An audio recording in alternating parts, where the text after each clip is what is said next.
Mesdames, Messieurs, bonjour et bienvenue sur ce plateau spécial Pâques 2026.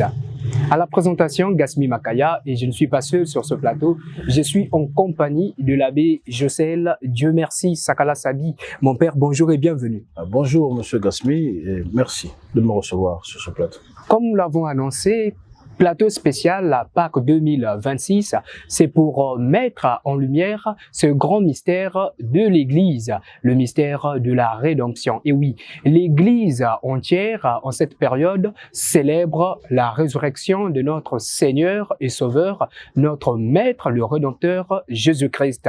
Mais avant de parler de la Pâques, il y a un moment fort que nous avons vécu qui a été le carême. Vous avez suivi et vécu ce temps fort à travers les pratiques recommandées par l'Église, à travers les riches enseignements. Mais entre-temps, avant de célébrer la passion, la mort et la résurrection de notre Seigneur, nous avons traversé une semaine forte, la semaine dite sainte. Cette semaine a été ponctuée par plusieurs célébrations, par des moments forts qui ont symbolisé tout ce que nous pouvons vivre de notre foi, mais aussi qui nous ont permis de nous préparer à célébrer la résurrection de notre Seigneur. C'est le but donc de ce plateau, mesdames, messieurs, pour pouvoir faire un petit briefing sur tout ce qu'on a vécu pendant cette semaine sainte pour enfin aboutir à la résurrection du Seigneur Pâques qui nous plonge aussi dans un temps puisque Pâques c'est tout un cheminement qui va nous conduire également vers la venue et la réception de l'Esprit Saint qui est la Pentecôte.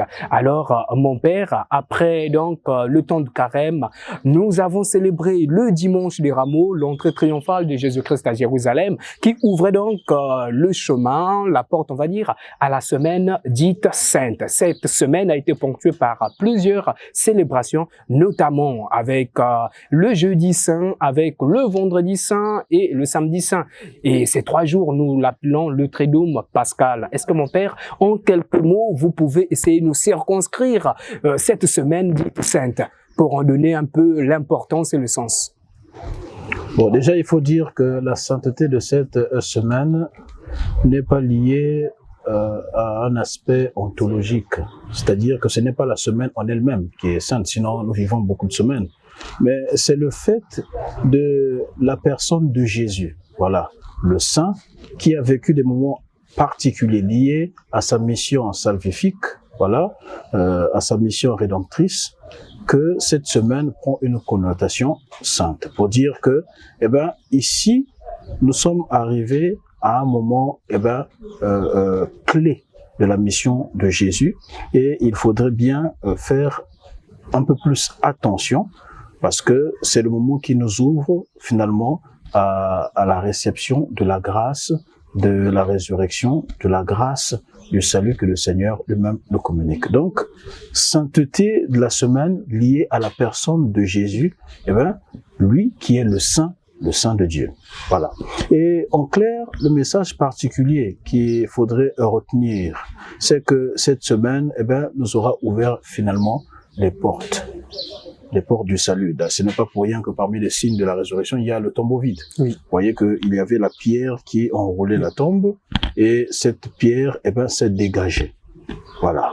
Et que cette pierre se soit dégagée comme cela symbolise que ce qui bloquait notre accès au Saint, voilà, qui est Dieu lui-même, donc le Kadosh, finalement, tout cela a été enlevé grâce à l'action de notre Seigneur et Sauveur Jésus-Christ. Maintenant, nous aussi, nous pouvons entrer dans cette sainteté. Ce n'est pas pour rien que Saint Paul appelait les premiers chrétiens les saints. Exactement. Voilà. Merci beaucoup, mon père, pour cet éclairage sur la semaine sainte. Pas sainte en elle-même, comme l'abbé Jocel l'a signifié. Sainte, elle trouve sa sainteté en la personne de Jésus-Christ, qui, au cours de cette semaine, va vivre des moments particuliers, des moments forts. C'est bien qu'au niveau de l'Église, on nous dit que le plus grand mystère, la plus grande fête, c'est celle de la résurrection du Seigneur, c'est le Christ. Ne serait pas ressuscité, vaine serait renforcerait notre foi, comme nous dit Saint Paul dans son épître. Alors, mon père, cette semaine, on l'a dit, ponctuée par plusieurs célébrations, jeudi saint, vendredi saint, samedi saint, et d'ailleurs, nous mettons également entre parenthèses la fête, la messe chrismale qui a également été vécue avec tous les prêtres de l'archidiocèse et c'est célébré dans chaque diocèse. Et bien, nous voyons l'engouement, non pas seulement des prêtres pendant cette semaine, mais aussi des chrétiens.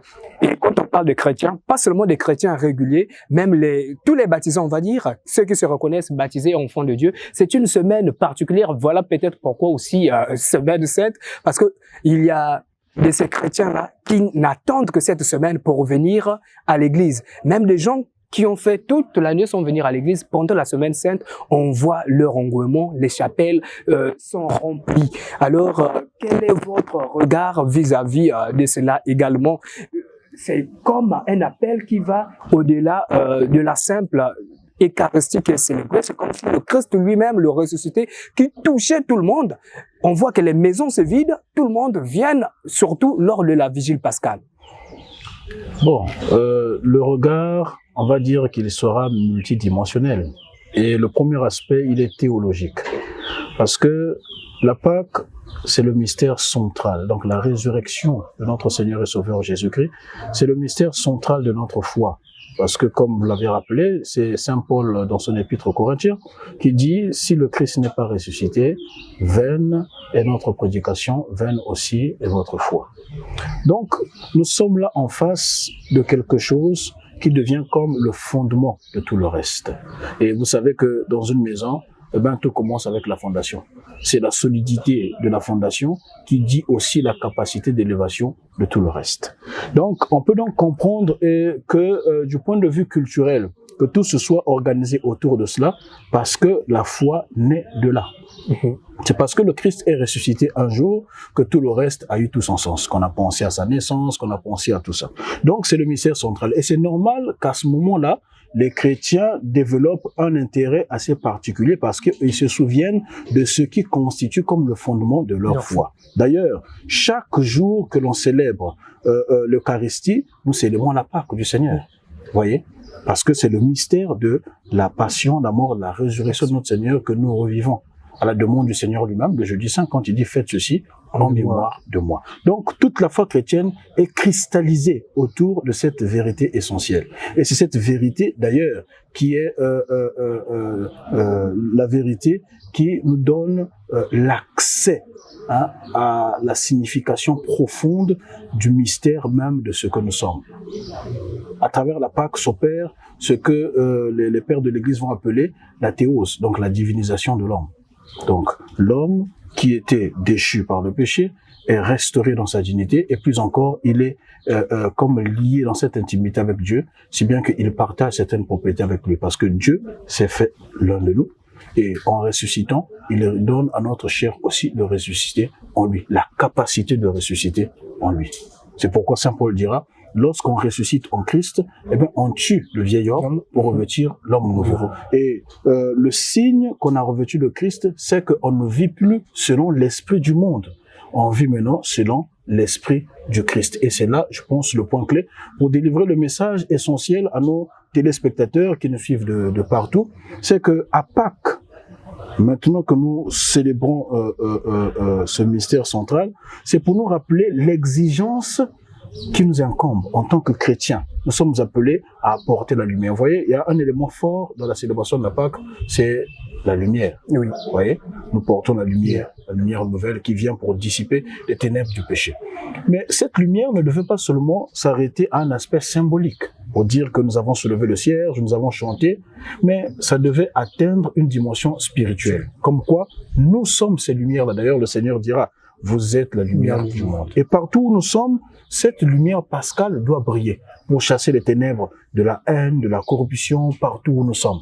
Parce que c'est dans le monde que nous avons apporté ce témoignage-là. Alors, si autour de nous, il y a toujours les mauvaises herbes, voilà, de la corruption, de la haine, ça veut dire que le feu n'a pas encore pris.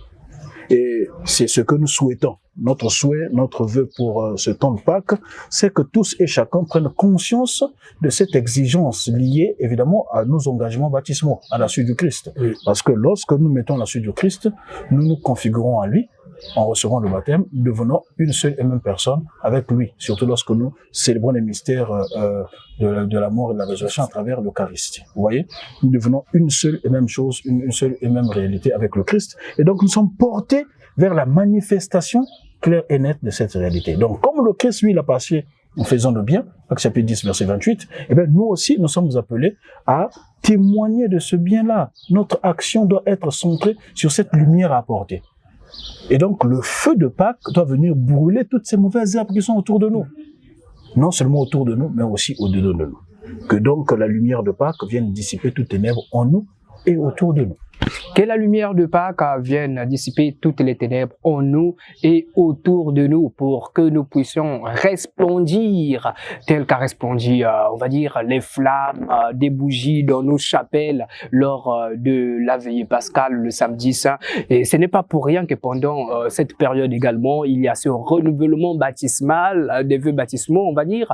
Il y a la célébration du baptême. C'est pour nous mettre également en mission. Et oui, comme dit le Christ, qu'il nous précède, à nous de nous mettre en marche et de marcher avec lui, vers lui. Et ce temps de Pâques, sinon le dimanche de Pâques nous ouvre cette longue marche. Nous allons parcourir cette semaine, mais ça ne va pas s'arrêter qu'à ces 7 semaines pour terminer à la Pentecôte. Non, non, c'est tous les jours, comme l'a dit Monsieur l'abbé tout à l'heure, que chaque fois que nous célébrerons l'Eucharistie, rappelons-nous toujours que nous célébrons ce mystère central de notre foi, qui est la passion, la mort et la résurrection de notre Seigneur Jésus-Christ. Tel était le message principal de ce plateau spécial Pâques 2026.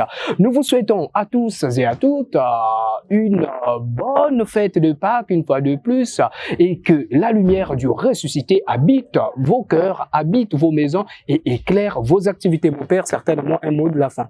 Le mot de la fin, c'est que, soyons des Christ au milieu de nous.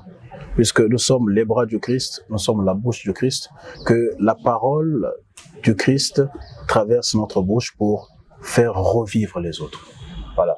Ressuscité dans le Christ, nous sommes rendus capables de communiquer la vie. Et on communique la vie en relevant les autres. Parce que, comme dit saint Irénée de Lyon, la gloire de Dieu, c'est l'homme debout. Merci beaucoup mon Père. Nous vous souhaitons une excellente journée et n'oubliez pas de nous retrouver sur toutes nos plateformes YouTube, Facebook, WhatsApp, TikTok, Magnificat 93.50, magnificat.fm. Et pour la version audio, vous nous retrouverez sur la fréquence modulée 93.50 FM à Brazzaville. Et pour ceux qui nous suivent de partout, eh bien vous pouvez aller sur Google magnificat.fm. Merci et à la prochaine. À la prochaine et que Dieu vous bénisse. Merci.